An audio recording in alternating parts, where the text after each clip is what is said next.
Turning on the audio. Welcome in, guys. Hey, thank you for joining me right now to talk about the Oregon Coast workshops. This is all that this live webinar is about, but I'm still going to wear MilkyWayPhotographers.com t-shirt, and I'm still going to, casually show you the website of Milky Way Photographers and casually mention that our managing editor of the website is on with us right now, and he's going to someday soon, I think within the next week or two, going to give out this t-shirt as a win for someone out there. So let's get back in. Welcome and thanks for joining me tonight. What we're going to talk about are specifically, if you were coming with me out there to the Oregon Coast Workshop, what would you see? Where we go? What are the plans? How do things typically go for us? And I've also got Kurt Keyes on here with me, who is one of the Photog Adventure leaders of this workshop, and he's from Portland, Oregon. I'll let him introduce himself here in a second, and so we're going to hang out with you guys. Those of you on this chat right here, if you have questions, you're going to have to use all caps. If you don't use all caps, we're going to miss it. Dodge Shadow Chick is Mary Beth, and Stanley Harper. You guys help me out. I don't believe we have any other admins on right now, so I'm going to enlist your guys' help to keep the conversations going and help me out. If there's a question that we're not seeing, let me know. Kirk, you're on the other side right now. You can probably see this as well. Look for the questions that come through so we don't blow past them and ignore them. So thanks, guys. Welcome in. I'm Aaron King with Photog Adventures, and we're going to get rolling talking about Oregon Coast. But before that, I'm going to introduce you guys to my buddy, Kurt Keyes, who has been a part of Photog Adventures since the very beginning. And here he is. Hey, Kirk. Hey, Aaron. Thanks for having me on. Of course, man. Thanks for joining me tonight and ditching work early so that you can make it for this. That was supposed to be a secret. Oh, gotcha. You never even realized you ditched work, right? Because the clock said 6. Right. It's 6 your time, right? Yeah, exactly.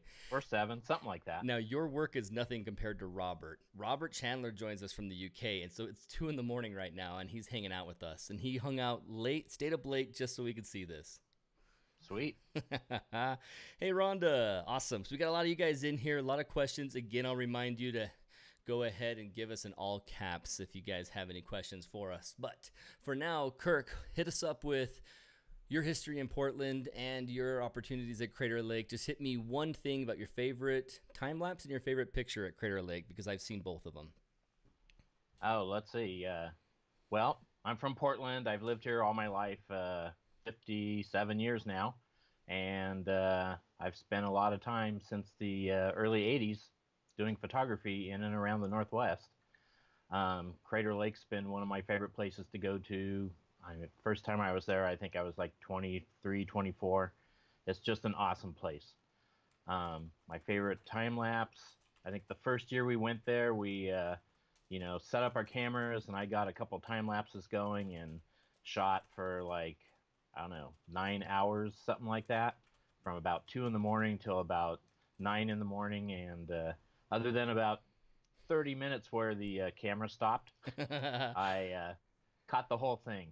But you never slept awesome at all that lapse. Night. You didn't sleep a bit, right? You just stayed at your cameras and kept refreshing. I think you went and slept in the back of the van, and yeah. Brendan had a hammock that he found a nice spot to stretch the hammock up, and so yeah, I just got the camp chair out and sat there and enjoyed the blue hour and the sunrise, and it was great.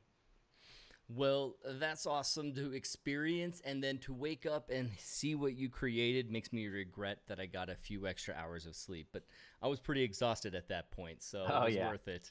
The blue hour is kind of boring sometimes, so it's like I don't blame you. At one point, I'm going to pull up your Crater Lake time lapse because I was moving files over and I realized I hadn't grabbed that one. So I'm going to find your Crater Lake time lapse, that night to day time lapse. It's so sweet. Hey guys, how's the audio for Kirk, by the way? Before he gets to the vital information, have we got his audio coming through just fine? He's coming through to my ears just great, and I believe you guys are hearing my levels. So hopefully you'll let me know if that audio is low or not. So hit me up. And again, all caps if you have any questions. So we'll come back to Kirk.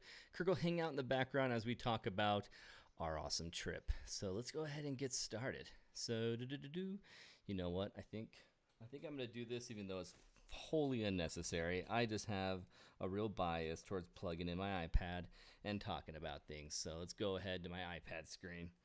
So if you guys have been a part of a workshop or a live webinar or any real live that I've ever done, I pull up this iPad all the time. Audio is fine. Audio is good. All good here. Awesome.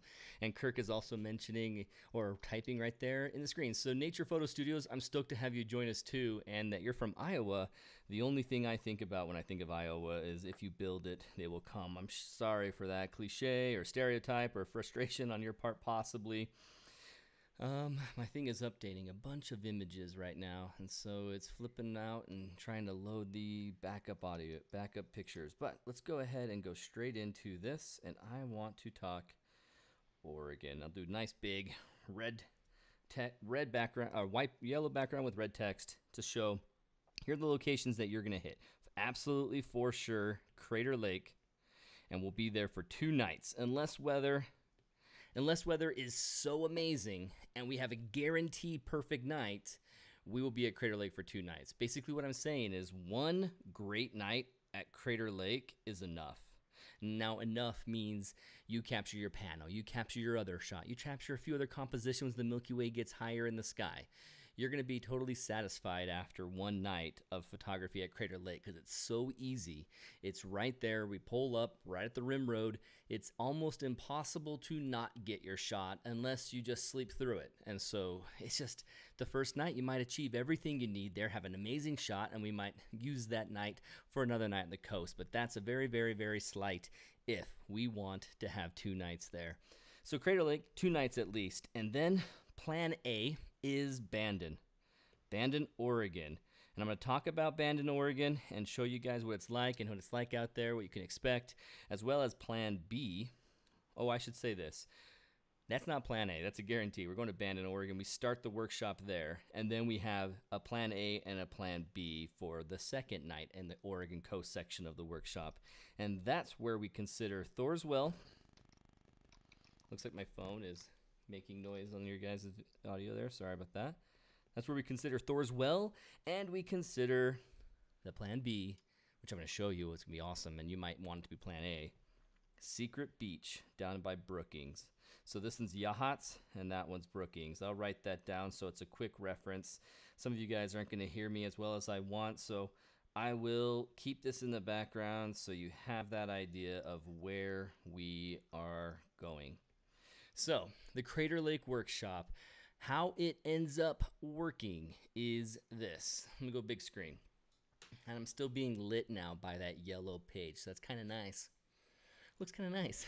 So, here we are. We arrive in Portland. You fly into PDX International, and you go down to Bandon. We're going to start in Bandon. We don't ever start in Crater Lake just because it's the longest drive, and it's nice and good triangle to go from PDX, Bandon, Crater Lake, back up to PDX. It works great. And so unless the weather says otherwise and we have only 2 good nights, we will not start in Crater Lake. We're going to go to Bandon, Oregon. So we'll start in Bandon and enjoy the sunset, have dinner, talk about the workshop, get everyone good to go. People have hotels. People could camp. People can go ahead and just stay in their car. That's entirely up to them. This workshop is one where you drive yourself. You arrive in PDX, get a rental, and join us. It's a lot of driving, but it's a lot of fun, and it's worth it to have everyone save money and just rent their own vehicle. I say save money because the workshop, we couldn't fit everybody in a couple vehicles and the places that we're going. It's a lot of fun if you have your own vehicle. You have versatility. You can take off for sunrise if you want to be crazy and enjoy sunrise when we're sleeping. Go ahead. But we will hit uniquely on this Milky Way workshop, we will hit a sunset and we will hit our Milky Ways every night. Now I got a question from Dean. Do you do trips well for Milky Way? Due to Thursday. Let's see. Do you do Thursday well for Thor's Well. Do we do Thor's Well for Milky Way? Yeah, but very, very, very rarely. Very rarely. And I'll explain that when I get to the Thor's Well section because there's some conditions we have to concern ourselves with that might kill us. So we don't want to kill us. Are you late? No, not too late, Chris. We just barely started. I'm just giving a summary of arriving from PDX, renting your vehicle, and getting down to these locations. So I'm going to take you back to my IMAX screen and show you, just in short, you can expect Portland, PDX, go down to Bandon, and then our plan A takes us up to Yachats. And drawing Portland that close is really incorrect. Portland's way up higher. So maybe what I'll do is let me back out and do my first drawing better. So here's Bandon. Then we go up to Yachats. Then we come down to Brookings, or we come down to Brookings. So plan A, Yachats. Plan B, Brookings. We're starting off for sure in Bandon, and then we go over here to Crater Lake, and then back up to PDX. So I'm going to show you guys what that looks like over here on Google Maps. And let's do this. Maps.google.com.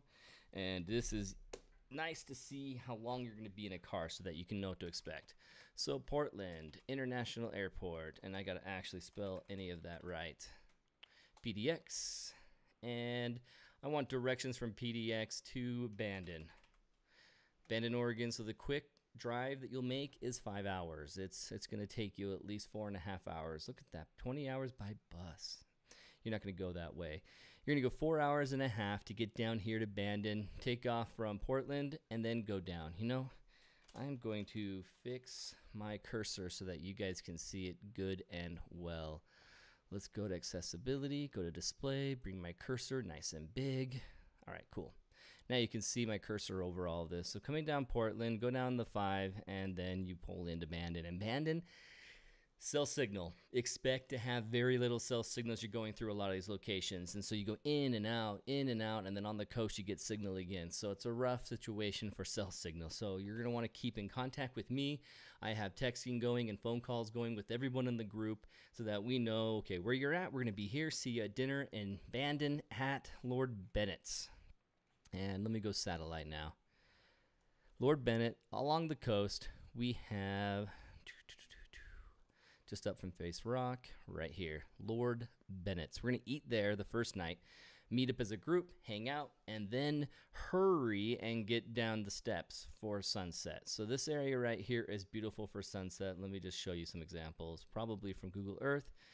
It's going to be, cloudy day, but you can get an idea about this area. They're set up, they're ready. Oh, we got some better examples than that. But this is a beautiful area in Bandon. Right there, Wizard's Hat, Face Rock State Viewpoint is down there. That's where we do the Milky Way. So when we arrive in Bandon, let me zip over to my files. And they are, here's Kirk. And, my files have moved a long ways away. And now I'm sending you guys on a long journey to see everything. So let me move this back over. I'm pulling some files over from the left screen that you can't see so that you can see everything. Okay, cool. So Bandon. So we have, this is a Milky Way scenario for you. This Milky Way scenario is so bright. At this rock, Wizard's Hat, we typically don't capture a Milky Way here, and in June we won't. We won't because the Milky Way will be better lined up with these other rocks that are here. These are the Face Rock Viewpoint rocks, and these are a lot of fun to capture. Let me show you on my iPad how they line up. So there's Kirk, and back, and iPad.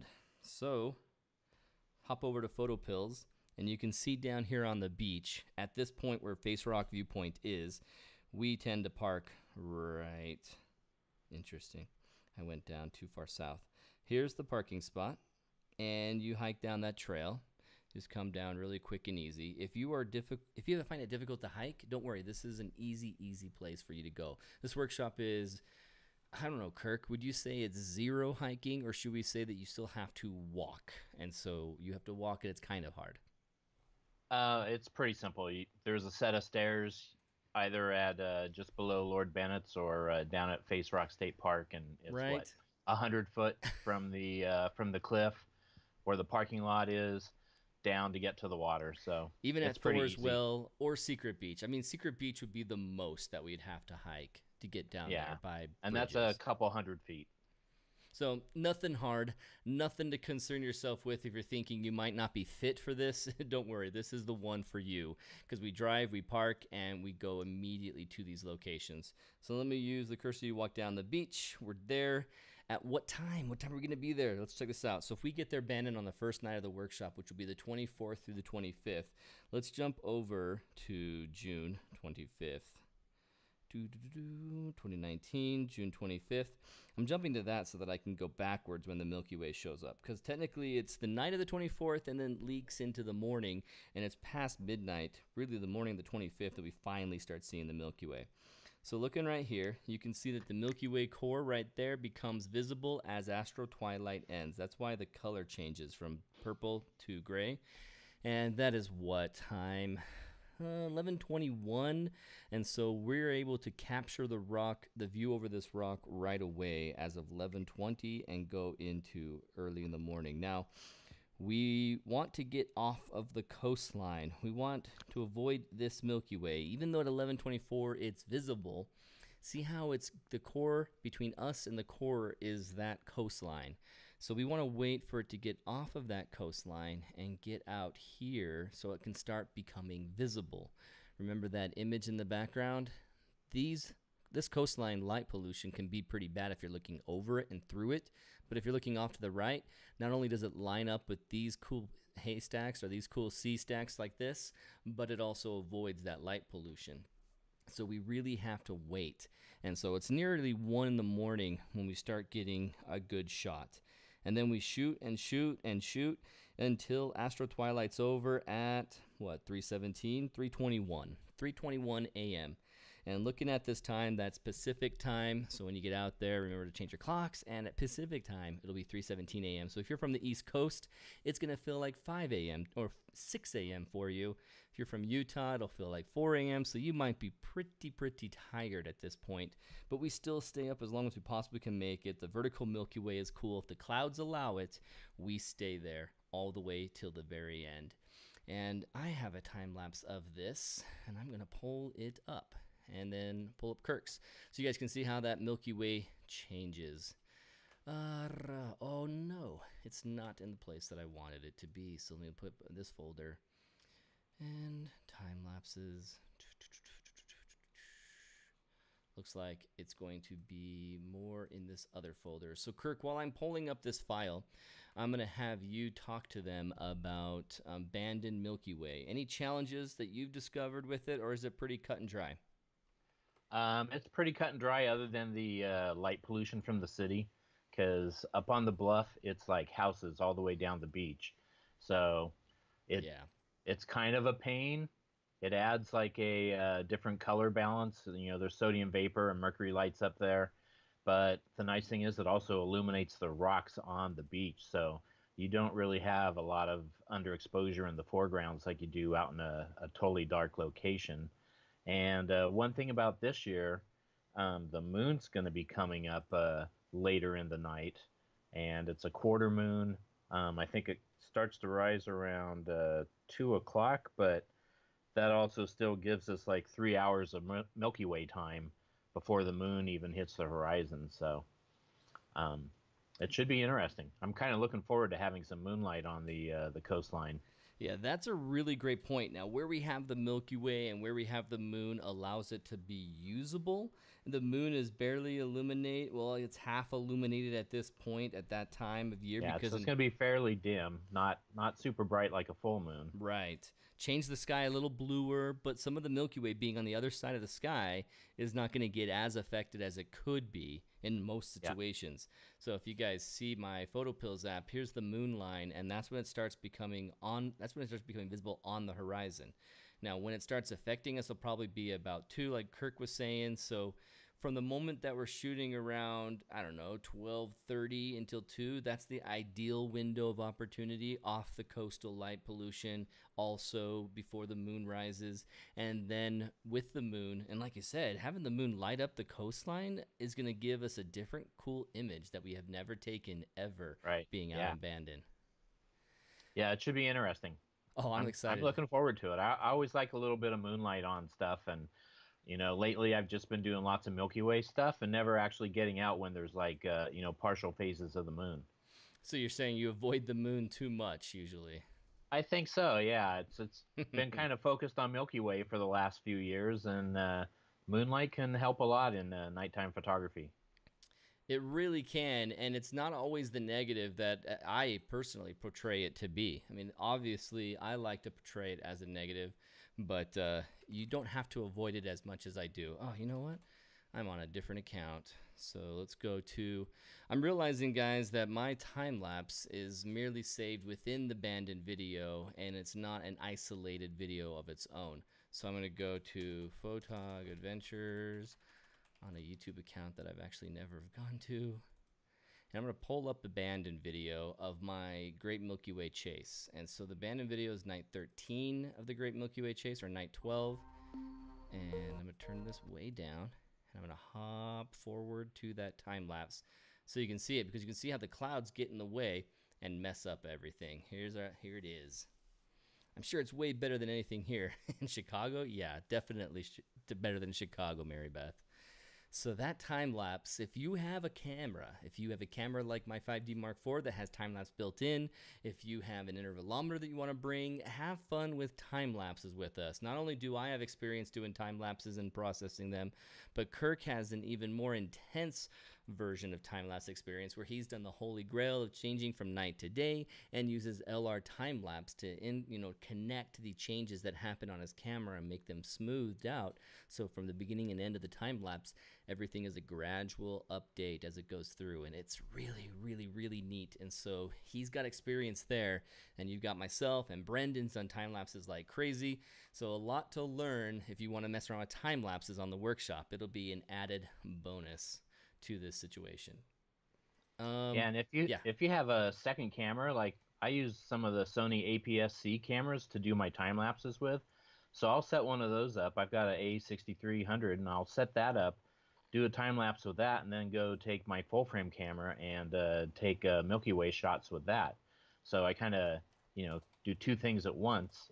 And if you have another camera, go ahead and bring it, and there's some cool spots we can set your camera up and do a time lapse while you're taking pictures. Oh yeah, that is something that I love doing, where you have a second body that's capturing the time lapse and you're having fun with every shot. Yeah, we're gonna love it.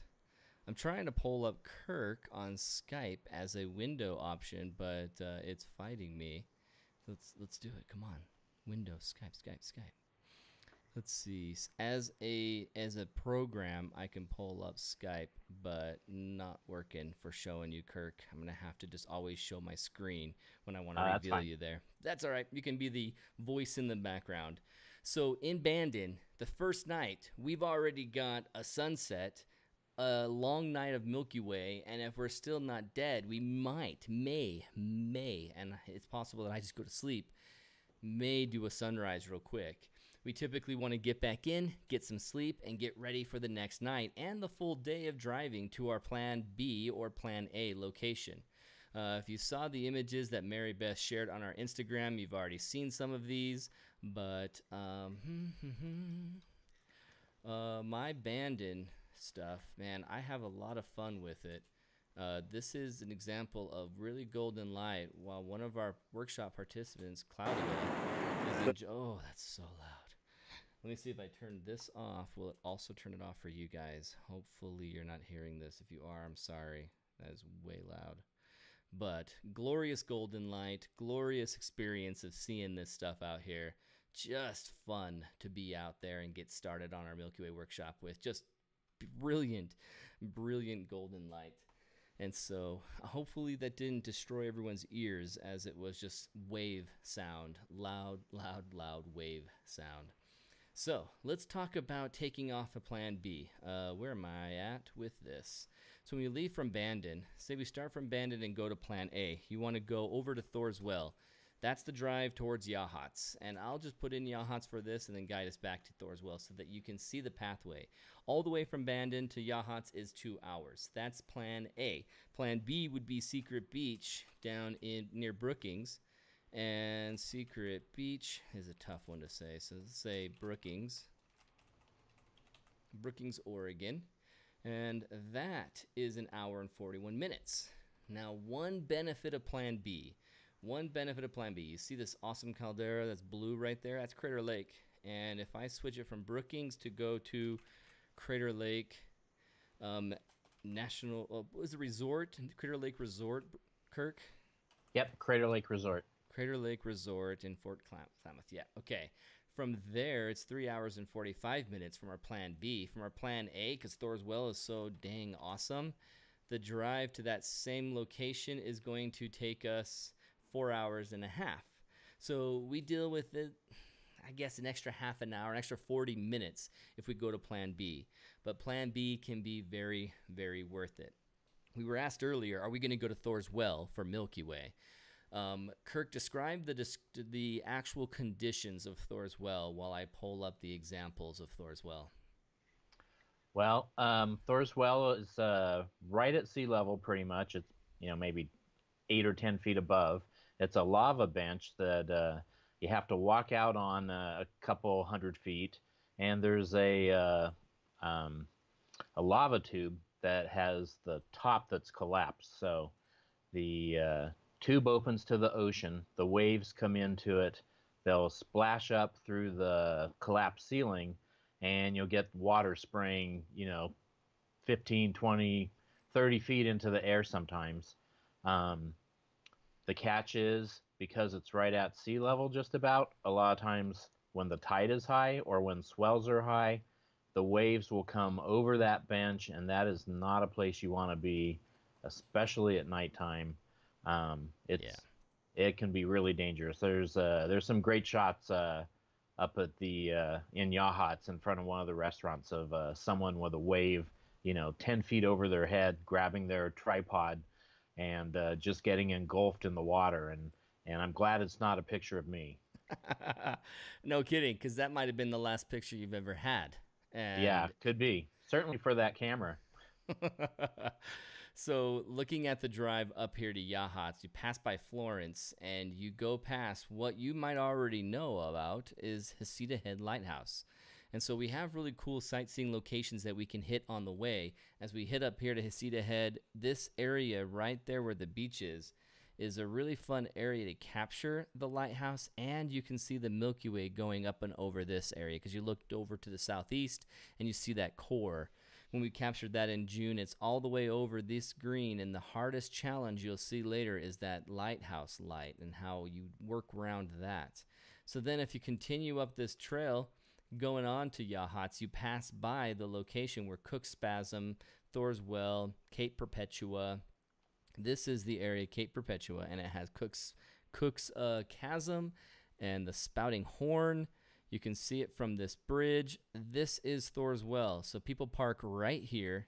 We look over this way, and that, where I put my cursor and move it away from, that's the Thor's Well plume that's coming up. There are splashes, craziness, and just a lot of fun to capture it at sunset or sunrise. You checked the tides, Kirk. Do you recall the exact details? It was full tide, I guess, high tide. Yeah, high tide is at on the 25th. It's about 7 o'clock in the evening, so that's not really a time you want to be out for sunset. Right.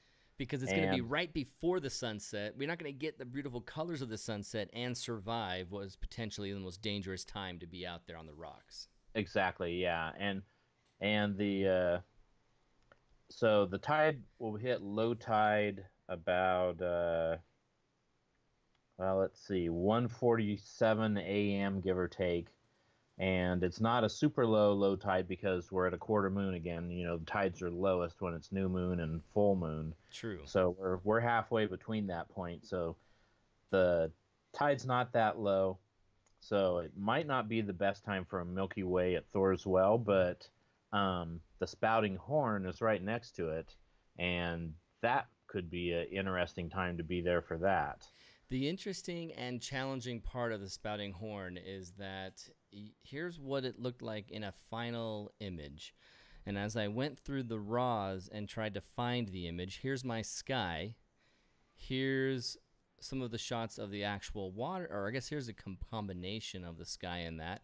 And you can see how the water is splashing up on the rocks here and drawing white. Everywhere the long shutter was and anywhere that the light was getting hit from our light above, it's showing this splash. Maybe a little more context before I show you the splashes. So see this trail as we're hiking down? you come down this pathway and you can put a light here and you can put a light up here. And we just put one light there, and that pathway, or from that pathway shining the light across, lit the spouting horn area. And let's see if I can get it. Okay, cool. Here we go. There's a little bit more context. As we're standing over at this side, safely away from the crashing waves, we're shooting across this southeast south to get that Milky Way over this horn. And let's see. Let me go full screen. You can see that this horn comes up and gives a big poof and splash. It's not like... It makes a great sound, too. It does. It sounds incredible when you're right next to it. But the splash doesn't have a ton of water sometimes and has a crazy amount of water other times. You never really know. You're always kind of clicking your camera and trying to, okay, let me shutter here. Let me open up here. No, nothing happened. And you're watching the waves come in and you think you're getting an idea like, oh yeah, this is the kind of wave that makes the spout go poof. So I'm going to wait, and now, and during my 8 seconds, it did it. And here's what I found out, Kirk, and you can talk about yours, but in those 8 seconds, I was getting this. It's such a long shutter. Oh, I should show my screen again. I am getting this. It's such a long shutter that I am not seeing everything in fine, great clarity because it all blends together. And so it basically, where the most water was, it paints streaks on my image, and where the driplets and droplets and everything going everywhere else they're just not visible. They're a smoke, they're a mist. They're just gone from my image. And I tried different choices, and I went directions with shorter shutter, longer shutter, and never quite captured the spout the way I wanted. This was a big one, and yet completely you can't see it because it was mostly mist and moved. So what did you think, Kirk? How did you capture the horn in any way that looked good? Well, like you're saying, it's such a short thing that happens when the water sprays out. I mean, it goes up 20 feet and then it falls back down. So it only takes like a couple of seconds to do that. So I ended up turning my camera down to, I think, 2 or 5 second shutter speeds so that I could just try to maximize the amount of light from the exposure being from the spray and not the ground behind it. But, when we go back next time, I've got some more ideas on lighting to try to get a spotlight over towards that. I talked with a ranger when I was there in December, and that was a cloudy, rainy, windy. It was like 30 miles an hour. I was up at the parking lot looking down, and there was this ex-ranger there, and so I was talking to him about, people getting washed out to sea when they're not supposed to be down there, and he had some good stories. But yeah, from where we were down there, that's pretty much a reasonably safe spot, even if the swells are high and the tide's coming in. So Cook's Chasm could be a great option since tides aren't going to be super low. But yeah, I think we only had one light on that whole foreground there, and that was way back up on the trail. And we had it cranked up, I think, as high as we could get it to try to get that foreground as bright as possible. But I think maybe some sort of flashlight, spotlight aimed right at it might do really good. And I asked the ranger if there was any kind of a trail that went down on that side, and he said no, you kind of gotta just mountain goat it down the rocks, and he didn't think that was a smart thing to do at night. So I'm going to take his word on that, and we'll try to light it from this side of the chasm. Yeah, Rhonda points out backlight the water spray, but yeah, we just can't get back there. Yeah, that's the ideal trick, but it seems like it's not going to be a safe thing to really do. So yeah, and one thing Steve points out, he talks about it being only active at high tide, and we're looking at high tide just before the sunset, and it's getting lower and lower and lower towards the time our Milky Way's up. I mean, low tide was at what time? Was it 5 in the morning? About 2 o'clock. 2 in the morning. Yeah. So right when we want the Milky Way over, it would be almost near low tide, which makes this why it's plan A and maybe not plan A. Maybe we'll go with something else. But it's not a super low tide, so I mean it's according to my info on Planet, it says about 2.3 feet. So that's probably in the range that we were starting at when we got there that one night.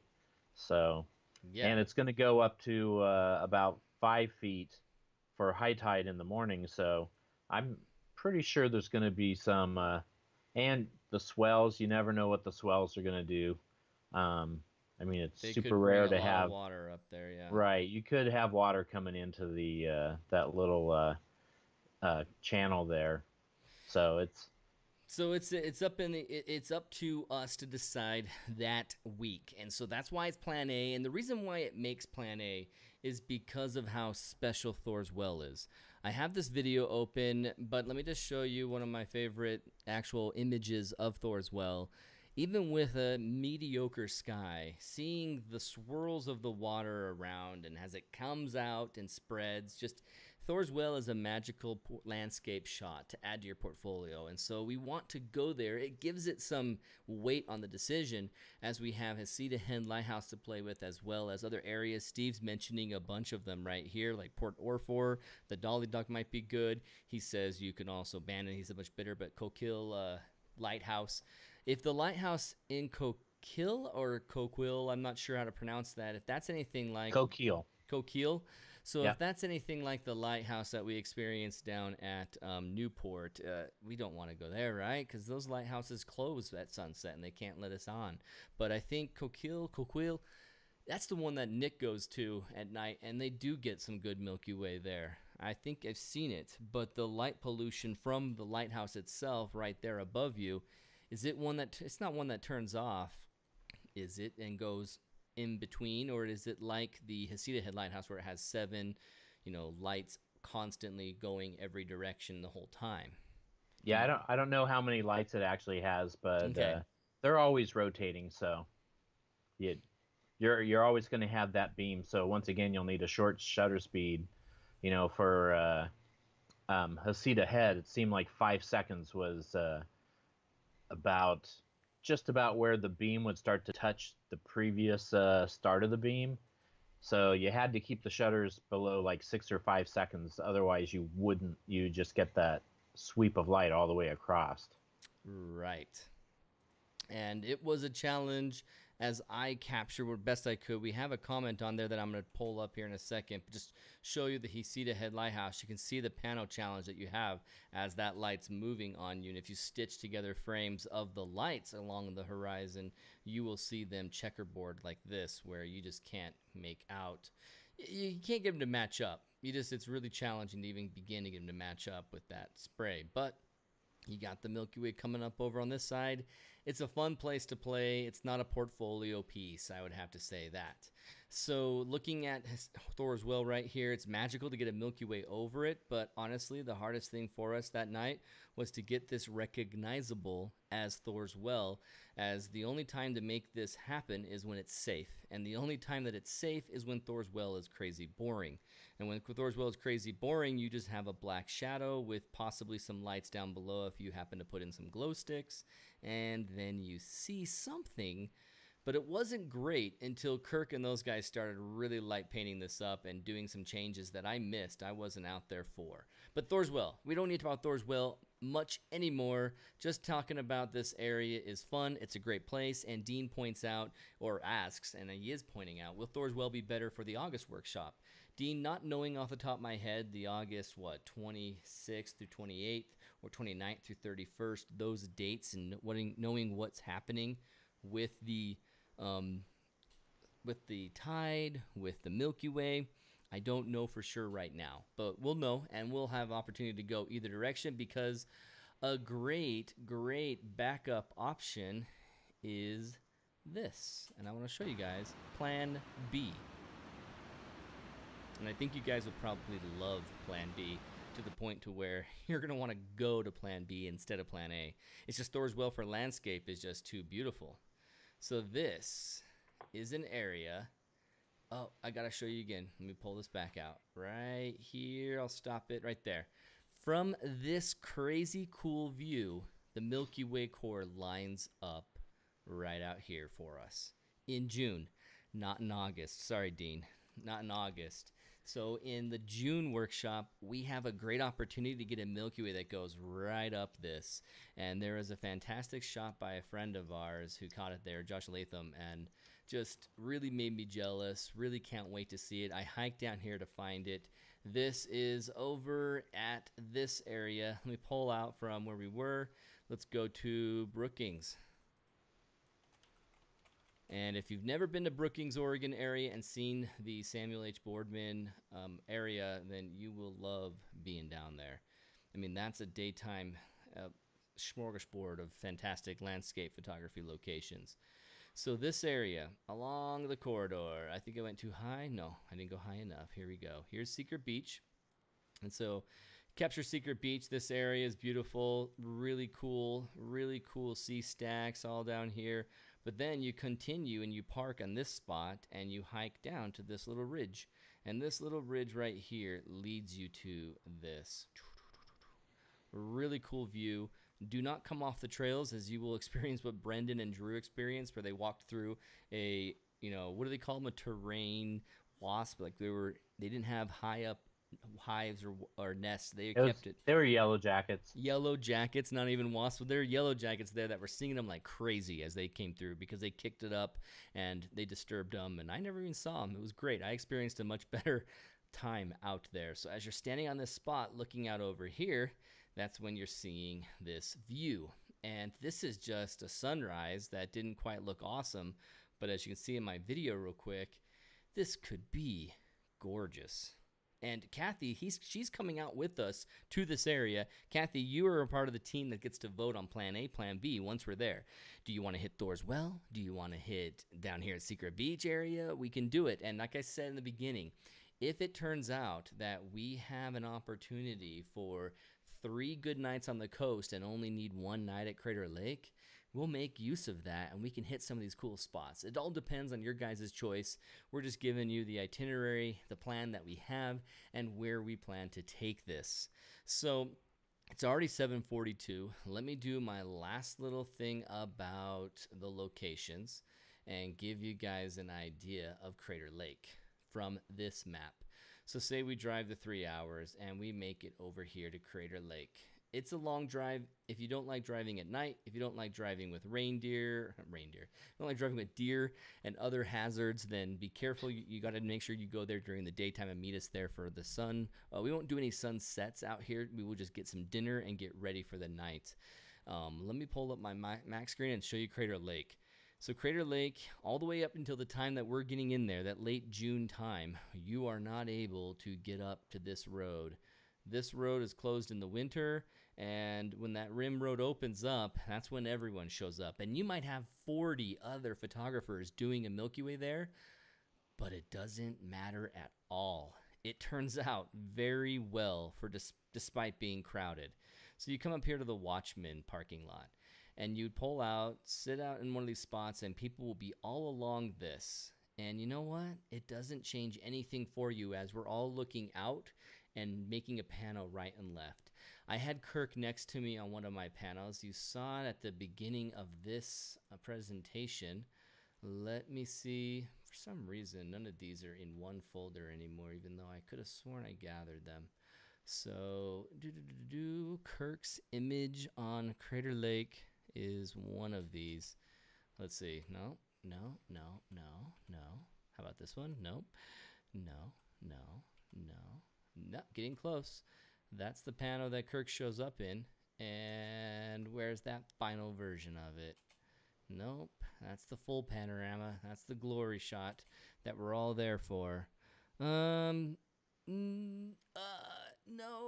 Let's see. In the video. Crater Lake video 15. Is that when I put Kirk's images up? I think so. Come on.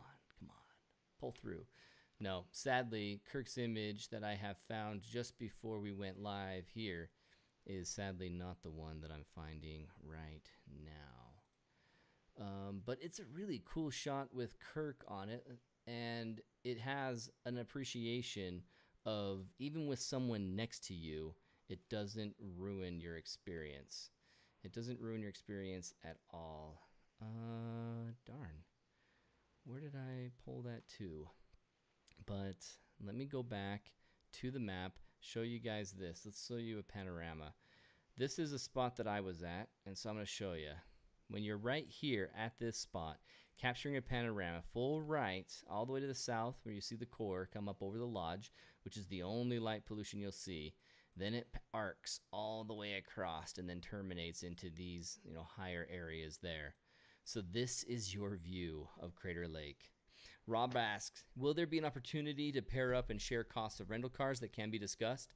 Absolutely. And that is something that once the group has been organized and we know who's coming, we have 4 people filling up the slots. We have 8 other slots available right now. So if you guys all jump in and get it, then we will have all of the names that we have for our list, and we'll be able to coordinate with each other. And people can do that and save money for doing the share of a rental and going to the locations. And it's a lot more fun and safe to have someone else with you. But you can see how it can be filled up with people, and yet they're really not ruining your experience. As your Milky Way comes over to here, you'll see this, but they're all in the dark. I do not believe that a single person showed up in this pano right here. You can see, okay, there are a couple. I didn't even burn them out because it didn't affect my image whatsoever. Looking at my full pano of this and loving all of that right there, I didn't even think that there's a few people right here on the fence along with me. There's a little bit of red light showing up right here, and it kind of made some weird sensor noise, but that's okay. That was totally fine. And I want to show you something that's going to make you get excited. This is my raw. This is my raw of that same image. Post-processing barely had to do anything to bring out that Milky Way. You can see I fixed airplanes, satellites, and any other distracting elements, and that's it. That's all the post-processing that I had to do. This is not a difficult Milky Way to capture because up here in Crater Lake, Kirk, verify, give me second witness, there it is so clear. The clarity on the Milky Way up in Crater Lake is astonishing. Yeah, it's amazing. It's one of the clearest skies I've seen. The only one I can think of that's better was when I went to Mauna Kea in Hawaii, and we were at 9,000 feet, which is like another 1,000 feet higher than Crater Lake. Mm-hmm. But the airflow over the Hawaiian Islands is just so smooth. It's like, it was beautiful. The stars didn't twinkle. They were just like solid bright. You could see your shadow on the ground from the stars. It was so bright. Crater Lake is like one of those places that approaches that kind of clarity and brightness. Oh, if you're comparing it to Mauna Kea, the famed observatory for NASA Yeah. and everybody, then this is an amazing location. And going in June, where you can still get that panorama, the Milky Way's not high enough to block you from getting a full pano.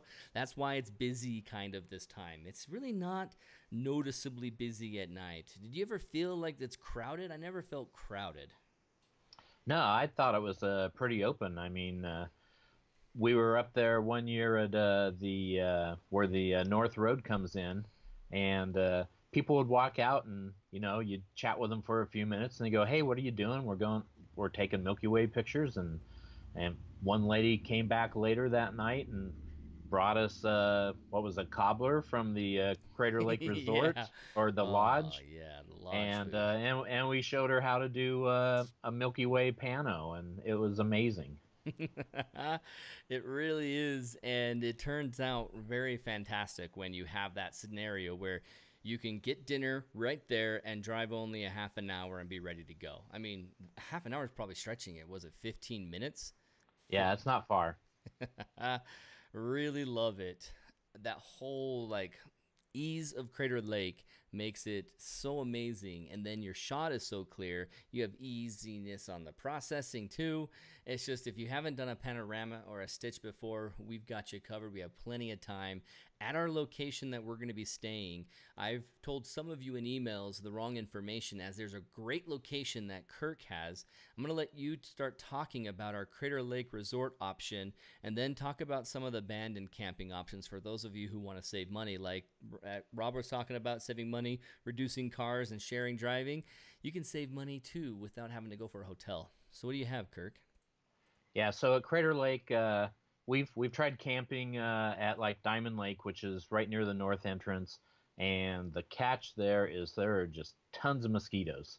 Um, it's, 20 bucks a night or so. It's not super expensive, but it's really no farther than this other location, which is called Crater Lake Resort, which is southeast of the park. It's outside of the park, and they're on the side of a creek, but they the whole valley down there does mosquito control. So I don't think I saw a single mosquito down there that whole time we were out there. And we, a whole afternoon having a, barbecue and sitting at the table and having dinner together. And um, it was great. So they have cabins and there's some tent sites. And we've already got some tent sites, one tent site reserved. Um, it's not super expensive for the cabins are reasonable. I mean, it's a resort, but it's not super expensive. Um, and the tent sites I thought were pretty reasonable. I think they were 30 bucks or so, which that's not too bad for a location like that, especially with no mosquitoes. So Should I be looking at the cabin like a hotel option, or is it going to be a little camping option? well, it's whatever you want to do. Are the cabins fitted with beds and linens, or is it Oh just yeah, yeah, okay? yeah. They're log cabins with beds in them. Oh, cool. So it's not like a space to put a sleeping bag; it's an actual bed. Right.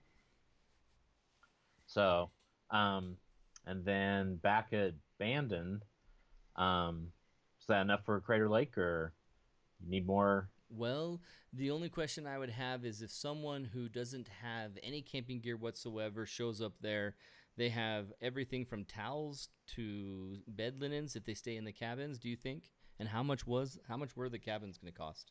Let's see. While he pulls that up, Put me on the spot here. you know it. I'm all right with that. I'm going to switch over and show some more of Crater Lake stuff just because I want you guys to know that this place is awesome but frigid temperatures. In fact, right here when Brendan and I are talking to each other, we were talking about how dang cold it is. Let's see. Okay. No, and here. Would you find the prices? When we Yeah. So snow a to get tent up to site the is location, and right $30. now, totally dry. A We're actually RV full hookup is $50, and the cabins are 140 for. I think that was yeah, 140 or 170. So there's a couple options. Not Okay. super cheap, but Cabins there's that not you a can lot. split. You can split with Yeah, someone it's else. Like, say you spent 2 days in Bandon and Yachats or down in Brookings. You gotten to know someone. You're thinking, hey, let's split a room down there at the cabin. You want to split with me? We got it set, right? right. And Crater Lake Lodge, which is right on the rim of the Crater Lake, that place books up so far ahead that there's probably no openings right now. But I mean, if you can find an opening there, that place is amazing. And I actually helped in the restoration of it as a chemist. I analyzed the mortar and the concrete for the Crater Lake Lodge when they rebuilt it back in 1990. So I think that's kind of cool. But Yeah. um, yeah, so definitely split a room with someone and go from there. And Steve Signani mentions that Diamond Lake Lodge has cabins as well with rooms in a large house. So there are options around there, but it's entirely up to you guys to find those options that you're going to stay. We've got a few like this that we are going to be staying at ourselves that Kirk has information for that you can stay with us. But then this is your opportunity to actually see how things are going to go for some easy options that you can be right there with Brendan, with Kirk, myself, and anyone else who wants to stick in the area. So Robert mentions that just when I got used to driving on the wrong side of the road, I had to come back to drive on the proper side again. He's from London, and he was driving when he was out here with us in the Southern Utah workshop last month, and that was his first experience. He had a first Milky Way, first time driving in the United States in the wrong side of the road. And you had a few other firsts that I can't remember right now, Robert, but you had an experience out here that you definitely loved, even though we had a crazy bad weather workshop that week. It was rough. It was rough. And no questions come through. Dean's looking to join us in August as well. That's fantastic. Fantastic. Awesome. So, Kirk, you mentioned you had Bandon option before we hung up on this topic. Yeah, so in Bandon, there's a Bullard's Beach State Park, which is north of the Coquille River. There's a lighthouse nearby that's really photogenic. And they have campsites there. And let's see. They're about $31 per night. If you want a hotel, there's the Sunset Oceanfront Lodging, which is right next to the Lord Bennett's restaurant that Aaron mentioned. And literally the whole bluff right there above where we hike down in the evening is all Sunset Oceanfront Lodging. And we've stayed there several years. I've been there before, for the last couple decades. That's usually where I look for a room when I go to Bandon. And it has lots of openings for that weekend or for those weekdays. Sweet. And it's like $100 and up for a room there. Right on. Awesome. Then that means we have a pretty easy situation for where to stay. You got hotel options on the first few days. If we go to Brookings, we go to Yachats, we go to Bandon. You got Airbnbs, you got other hotels. You got the camping option that Kirk was mentioning, plus in Crater Lake. That's the challenging one, where it's camping or car or staying out at these lodges, resorts, or the Crater Lake Lodge itself, which can be difficult to find an opening for, and it's costly. So anything else on camping or anything else we should mention, Kirk, or is that it? I think that's it. Did you want to mention the secret Facebook group for the trip? Yeah, go ahead and invite people right now to it. Well, you need to be on Facebook, so that's the only catch. But negative right there.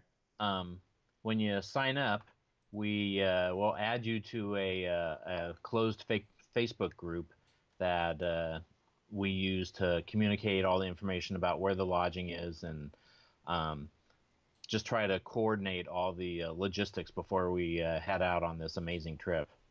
Yes, awesome. And before we get going out of this video, I wanted to show you guys some gear that you might consider needing. If we go to Thor's Well, you will want these to do Thor's Well photography. Yeah. Something like it, where you've got, this is an NRS boundary sock, which Kirk, I believe, also owns, right? Yep, I have a pair. And these things are, if you think of water socks or you have slog, something you can slosh around on. Looks like I'm only showing Kirk. I forgot to change this screen. So here we go. This is the NRS boundary sock. And these have the neoprene cuffs that, the whole thing is neoprene, but they also have a cuff at the top that's a little tighter that will wrap around your calf and keep the water from going in.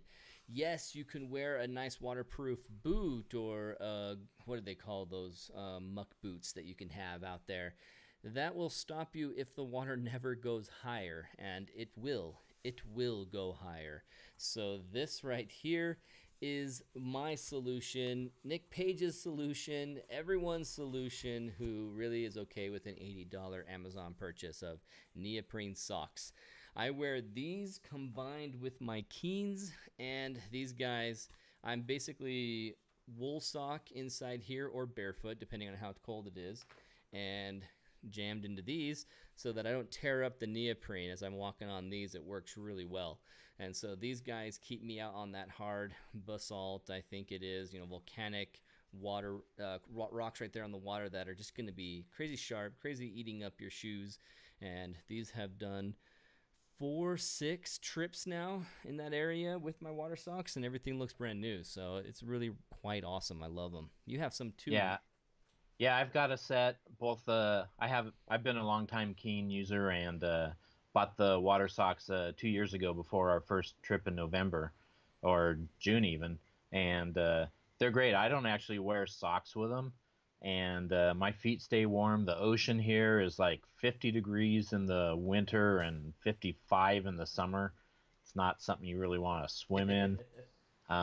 Later in the fall, it might get up close to 60, but it is a cold ocean out here.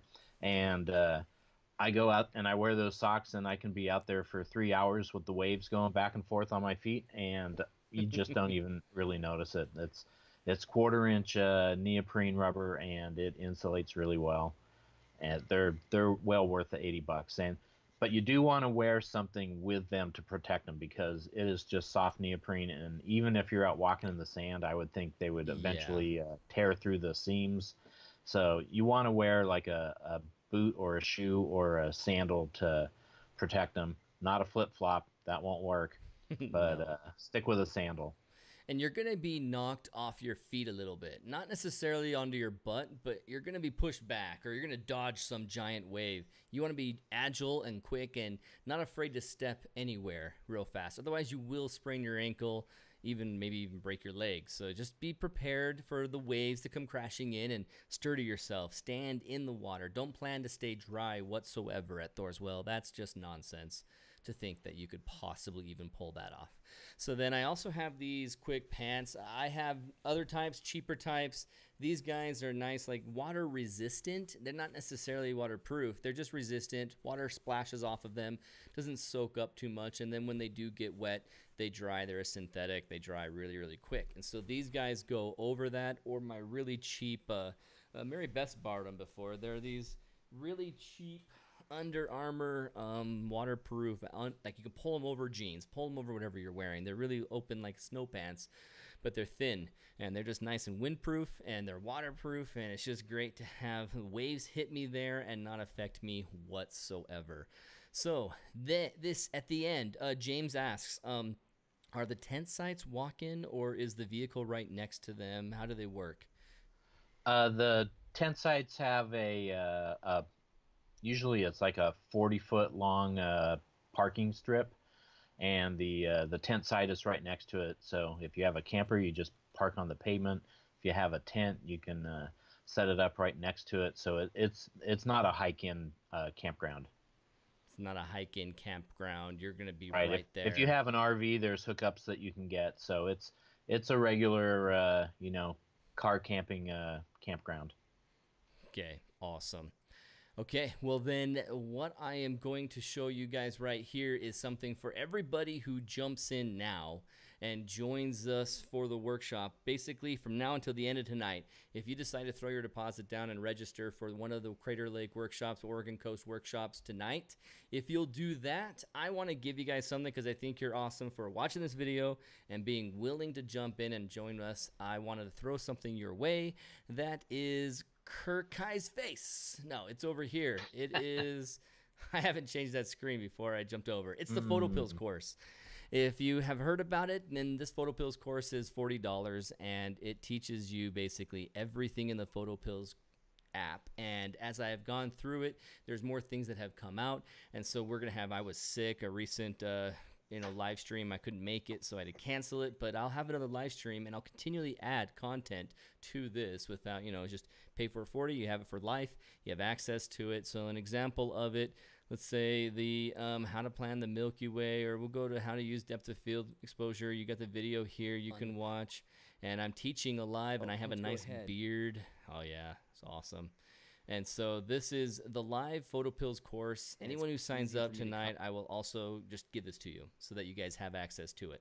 So if you've always wanted that and a motivation to buy tonight and not wait for 4 weeks, then you got a slight extra motivation to jump in there. So any last questions before we are over? I'm Aaron King. He's Kurt Kais. We're Photog Adventures. Stanley Harper's a writer for us at milkyphotographers.com. Mary Beth is working with us and now handling our Instagram. Kathy is one of our major #1 fans, and she'll actually be out there with us this June in a month. We're excited. We have Kaveh and who else? That's Kaveh and Kathy and Mary Beth. John Henry Maurice. That's who was also joining. I know I was forgetting someone. And then everyone who joins us, it's a blast, and the beard is legendary. That's right. It was legendary in the saga that is Aaron King with facial hair. So if you guys want to come back and watch this video again, you can see some of the details. I really just wanted to show you our pathways, where we're hiking, where we're going to be taking the cars to, where we're going to go for the sunsets and sunrises. and everything else in there. You have questions, throw me up. As a Planet user, no motivation for photo pills. Steve, you and Kirk can join each other with complete love for Planet. I like Planet too, but I just use photo pills, and so it's not something that I'm against. I think Planet has extra features that photo pills I wish photo pills had. So absolutely glad you're not tempted by that. Don't worry, don't come to our side. It's funny how if there's two products of one purpose, it seems to be a pick a side, choose a side. And hopefully it's not like a Canon Nikon thing in the future. So no questions. I'm letting time go to see if any other questions pop up that you guys might have. It's been awesome Aaron, having you. Yeah, go ahead, Kirk. if anyone has any logistics questions, feel free to email me, Kirk at photogadventures.com, and I can answer those questions for them, hopefully. Yeah, and especially if Steve and you want to talk about Planet, you guys can communicate at Kirk Definitely. at photogadventures.com. So hook us up with emails, and any emails about camping and lodging, hit Kirk up, and any emails about specifics on where we're going to go and how we're going to make a decision and when we decide. Like most Milky Way workshops, we are fluid, and we make sure that we choose the location that doesn't have clouds. We might have great weather all along the coast, but we might have clouds. And so those will dictate whether we go north or whether we go south. And then when we take off to Crater Lake, we just got to cross our fingers, and it's usually been fantastic. Unless there's wildfires and really, really bad obvious weather, Crater Lake has been fantastic. Yeah, the wildfires shouldn't be starting yet, so we should be safe on that one. Yeah, thank goodness June is not wildfire season. Otherwise, we would go again in August and go to Crater Lake, but it's just wildfire season, and that's a bad time. Yeah, and there should still be snow on the rim of the crater there, so that'll add a little interest instead of like late in August, just dry, bone dry Crater Lake. There's going to be some snow still left up there. Yeah. And I mentioned Robert Chandler. He's going to join us, but he's going to join us next year, so he'll be with us at that time next year. What's the moon at that time was Steve Segnati's question, so let me go ahead and answer that shortly with photo pills. Even though you're wondering, you don't want to use photo pills. But looking at the moon and dealing with that location, so Crater Lake, I'm just going to pull it up real quick, and we can look at two different times. The 2020, oh, that said Dubois. Is that a county there, or was that a wrong location? Crater Lake National Park. It's not, there it is, Chemult, as you told me, Chemult. Yep, Chemult. And I'm going to go in the calendar. I'm going to hop up here to June, and we're looking at last quarter. So once we get there on the 27th, the night of the 27th, the night of the 26th, let's look at that. The moon has set at 3:31 and rises at 3:18.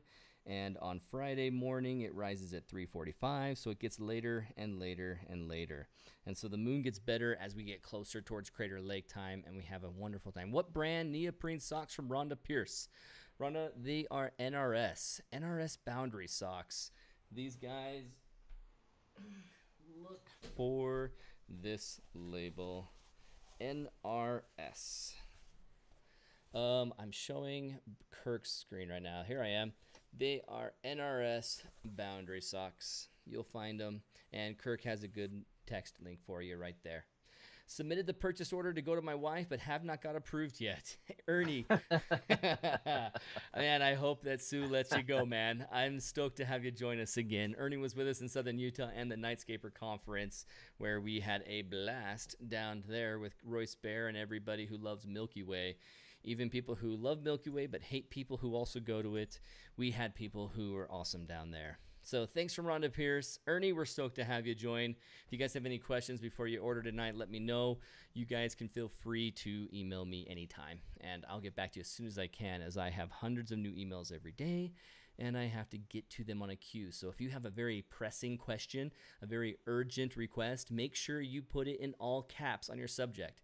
I will not consider you rude if you put it in all caps on your subject line so that I know, hey, this is important. This isn't a finish 130 emails and get to me in 2 days kind of question. I need to know now. Then put it in all caps. That'd be awesome. So, hey, thanks everybody. And thank you, Kirk, for joining us. I really appreciate you joining me on Skype, man. Yeah, it's been great. Thanks. Absolutely. And while you're still here, I am going to fumble my way through my abandoned stuff because I have your time lapse.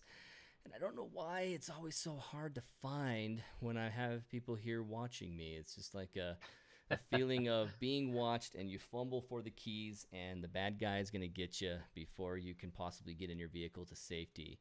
So Oregon Coast 2017, was that Kirk's? Or, That could be it. I think it's on the Dropbox with Kirk Kai's. I think that's what it is. Is the shared Dropbox folder that we have? Yes, I think that's where I'm going to find that time lapse. And if I can find your name, there we go. Kirk Kai's. That's Chris Air Walker. Nope, wrong. Awesome person. See, Kirk Kai's. Kirk Kai's. I've lost you now. There he is. Kirk Kai's. Found the folder, guys. I'm going to show you this amazing Crater Lake time lapse. It's actually my time lapse, or is this is Kirk's time lapse at Bandon. We can start there, and as you guys are thinking about your question, there's Kaveh. Kaveh's joining us. Yes, Kaveh. Next year I turn 18, then I'll most likely be joining your workshop. EJ, that would be fantastic, man. Fantastic. Here's a day to night time lapse in Bandon in 2017 from Kirk. And it's beautiful as the star trails just a little bit slightly as it goes into morning. And you can see how we turn on our lights more and more. And there it is. I love the reflection down here in the water. That's so beautiful in Bandon, which is why Bandon's a guarantee that we will definitely be at Bandon, because it's so great. So then, where's your other video? Your other video is right here. No, Oregon. Come on. Crater Lake. There it is. Crater Lake video. HQ. Yeah, MTS. No, here it is. This is the one I want. Starts off kind of green, and then watch this, guys. It's freaking amazing. Transitioning from night to day, and oh man, that's why it was worth staying up so late. So if you see this direction that we're facing, we're on the north rim. Over here is Watchman, and so the view that we have of our pano is over there, which is why his view of the Milky Way ended up being just the core looking over on this side. And this is about the time that they woke me up and they said, man, it was beautiful. You should come see this. And I'm like, wait, see it, or did it already happen? And Brendan's like, oh, yeah. It already happened, but you should have seen it. I'm like, why'd you wake me up to tell me I should have seen it? I'm tired. But you can see this lodge light right here. That's the only light pollution we'll deal with that's very local. And then in the distance, is it Chemult in the distance, or was it That's probably Klamath Falls way back there. Klamath or Chiloquin or something? Chiloquin? Klamath. Yeah, I guess Klamath Falls. It's the biggest city out in that direction. I love that time lapse, man. I love it so much. Thank you guys so much. I've also booked a translator for you guys. Speak funny. Manual exposure or time lapse plus? This exposure, Kirk, tell us the story. So I used a Sony A6300 with a I think it was a Rokinon 24 lens on it, and I have one of those secret hacks where I set the Sony to auto ISO, and then I put it in the aperture preferred mode, and then I just manually set the f-stop on the lens. I started at wide open at nighttime, and so the camera, it will go up to 3200 ISO, and it'll automatically pick 30 seconds, and then I just have it take a picture every 30 seconds. But as the daytime comes up, the camera will start cutting back on the shutter speed, and then it starts cutting back on the ISO, and it just automatically does its thing. And as the sky gets brighter, and then I used LR time lapse to smooth out the exposures by picking a spot in the sky up there, so it would track the brightness of the sky, and it applied its automatic exposure compensation to it. So it was relatively easy to do. It is beautiful, and Thanks. I'm even going to turn myself off to appreciate it one last time on here with full view of the screen and hopefully not my mouse. Guys, we'll say goodbye to you as this is rolling and laugh one time at James Holcomb's comment of, will we allow a Nikon user? Yes, we will.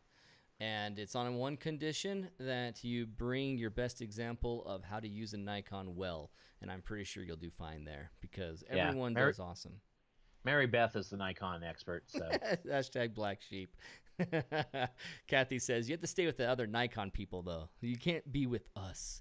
Now, Kathy, well, hopefully there's Canon, another Sony person. So that you have someone, Kirk, so you can hang out with someone. Yeah, so we can stand over to the side and kind of, feel smug or whatever. I believe Kaveh has a Nikon. If I remember correctly, Kaveh has a D850, and so he'll be over there with the smug Nikon users, and there'll be only a couple Canon users and then 1 or 2 Sony users. Yeah. So thanks again, guys. Thanks for joining us. We're Photog Adventures. Have a great night, and we will see you guys next Milky Way Wednesday on Wednesday night at 7 p.m. Join me here. Have a good night, Robert. Get some sleep, and have a good one. Later, guys.